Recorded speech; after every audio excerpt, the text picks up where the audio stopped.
గత 5 ఏళ్లుగా వివిధ పథకాలను నేరుగా ఇళ్లకే అందిస్తున్న వైసీపీ ప్రభుత్వాన్ని కొనసాగించడానికి ఫ్యాన్ గుర్తుకి ఓటు వేయాలని రాజానగరం ఎమ్మెల్యే జక్కంపూడి రాజా కోరారు.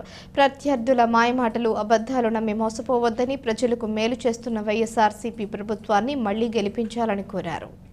2024 జనరల్ ఎన్నికల్లో రాజానగరం నియోజకవర్గం మరోసారి వైసీపీ అభ్యర్థిగా రాజా శుక్రవారం రాజానగరం సాయిబాబా ఆలయంలో సతీ సమేతంగా పూజలు నిర్వహించారు. అనంతరం ఎంపీడీఓ ఆఫీసులో నామినేషన్ దాఖలు చేశారు. ఆయన మాట్లాడుతూ జక్కంపూడి రామ్మోహన్ రావు జక్కంపూడి విజయలక్ష్మి కుమారుడిగా 2019 ఎన్నికల్లో పోటీ చేసినప్పుడు ప్రజలు ఎన్నో ఆశలు పెట్టుకుని గెలిపించినందుకు అనుగుణంగా నిత్యం ప్రజల్లో ఉంటూ ఎన్నో అభివృద్ధి సంక్షేమ కార్యక్రమాలు చేపట్టారని గుర్తు చేశారు. ప్రజల్లో తమ కుటుంబానికి ఉన్న మంచి పేరు నిలబెట్టుకోవాలి అన్న ఉద్దేశంతో ఇచ్చిన మాట ప్రకారం పనిచేశారని ఆయన అన్నారు. ఒక ఓటు వేస్తే ముగ్గురం పనిచేస్తామని చెప్పామని, అందుకు అనుగుణంగా తాను, తన తమ్ముడు, అమ్మతో పాటు తన భార్య కూడా ప్రజల మధ్య ఉంటూ వారి సమస్యల పరిష్కారానికి కృషి చేశామని, ఎన్నో సేవా కార్యక్రమాలు చేశామన్నారు. తనకు కనీసం 40 నుంచి 50 వేల మెజారిటీ ఇస్తారని ఆయన ధీమా వ్యక్తం చేశారు. ఎమ్మెల్యే సతీమణి జక్కంపూడి రాజశ్రీ, జక్కంపూడి గణేష్ సతీమణి సుకీర్తి, గంధం నారాయణరావు, ఆడిటర్ సుబ్రహ్మణ్యం, వైఎస్ఆర్ కాంగ్రెస్ పార్టీ నాయకులు తదితరులు పాల్గొన్నారు. ప్రజల కోసం పనిచేశాం. ఎక్కడా కూడా ప్రాణాల కోసం లెక్క చేయలే. ప్రజల ప్రాణాలను ఏ రకంగా కాపాడాలి అనేటువంటి లక్ష్యంతోనే పనిచేసాం.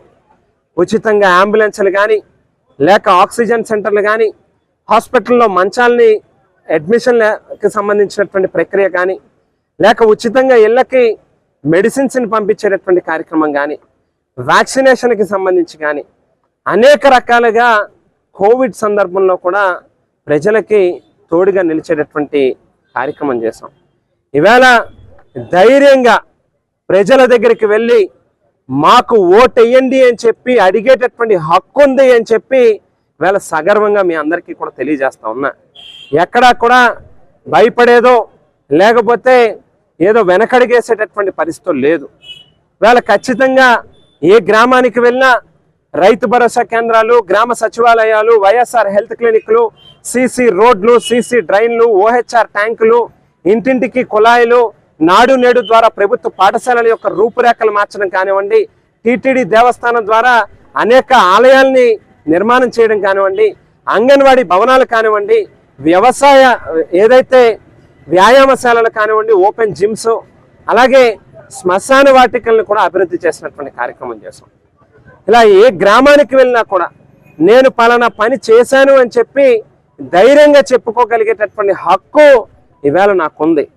ప్రీతమ ముఖ్యమంత్రి జగన్మోహన్ రెడ్డి గారు ఏదైతే ఈ రాష్ట్రంలో గతంలో ఏ ముఖ్యమంత్రి కూడా చేయనటువంటి రీతిలో తండ్రికి మించినటువంటి తనయుడిగా రాజశేఖర రెడ్డి గారు ఆవేళ 1 అడుగు వేస్తే నేను 10 అడుగులు వేస్తాను అని చెప్పి భారతదేశంలో ఉన్నటువంటి ఇతర ముఖ్యమంత్రులు ఇతర ప్రభుత్వాలు మన వైపు చూసేటటువంటి ఒక ఆదర్శవంతమైనటువంటి పాలనని ఈ రాష్ట్ర ప్రజలకు అందించారు. బ్యాలెట్ బాక్సుల్లో కనిపిస్తాయి. ఏదైతే జూన్ 4వ తేదీ నాడు బ్యాలెట్ బాక్సులు ఓపెన్ చేస్తున్నాడు, కనీసం అంటే 40 నుంచి 50 వేల ఓట్లు మెజారిటీ రాకపోతే ఆవేళ మీరు అడుగుదురు కానీ నేనేం చేశానో లేకపోతే ప్రజలు ఏ రకంగా ఆలోచన చేశారనేటువంటిది ఆ రోజు మీకు అర్థమవుతుంది అని చెప్పి తెలియజేస్తా ఉన్నా.